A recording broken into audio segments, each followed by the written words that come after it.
अच्छा, काफ़ी कैंडिडेट्स को इसका इंतज़ार था। मैं बात कर रहा हूँ वैक्सीनेटर्स की। एक तो सिलेबस के बारे में आप पूछ रहे थे, सिलेबस दिखाता हूँ और आपको पता चलूँ कि ये जितना भी सिलेबस है, ये कोर्स आपको मिल सकता है। आप आराम से तैयारी करें, इंशाल्लाह वैक्सीनेटर की टेस्ट ज़रूर पास होगी। दूसरी बात पता चलूँ कि समटाइम्स आपका जैसे सिंध असेंबली का आपने कोर्स लिया है, तो अब दूसरा कोर्स लेने की ज़रूरत नहीं है। जनरल रिक्रूटमेंट का कोर्स ऑलमोस्ट सिमिलर होता है, थोड़ा बहुत फ़र्क जैसे 20% वैक्सीनेटर के क्वेश्चंस आएंगे, बाकी आपका पैटर्न सेम होता है। सिलेबस आपके साथ शेयर करता हूँ, फिर फर्दर डिस्कस करते हैं। तो चलिए शुरू करते हैं। ये STS की वेबसाइट खोलें। इसमें आपको मैं बता चलूँ कि एलिजिबल और इनिजिबल कैंडिडेट की लिस्ट भी आपको ये शो हो रही है। और उसके साथ साथ यहाँ पे नीचे आ जाएं, मैं आपको समझाता हूँ।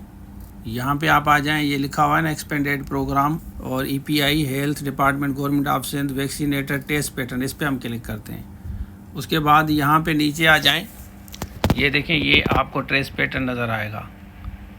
यहाँ पे आपको ये टेस्ट पैटर्न नज़र आएगा। टोटल 50 MCQs होंगे। Each question have 2 marks.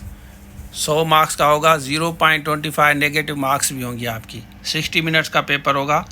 और ये जितना भी ये कोर्स है ना, ये आपको मिल सकता है हमारे पास।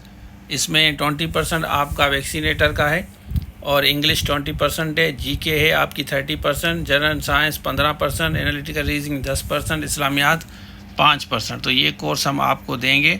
जो बच्चे जिन्होंने भी अप्लाई किया है वैक्सीनेटर में, वो स्क्रीन पर नंबर शो हो रहा है, राब्ता करके अभी से आप अपनी तैयारी स्टार्ट करें, क्योंकि ये पैटर्न आपका आ गया है। अच्छा, आपने देख लिया, तो ये सिलेबस था। अब इसी हिसाब से सारी चीज़ें आपको मिलेंगी।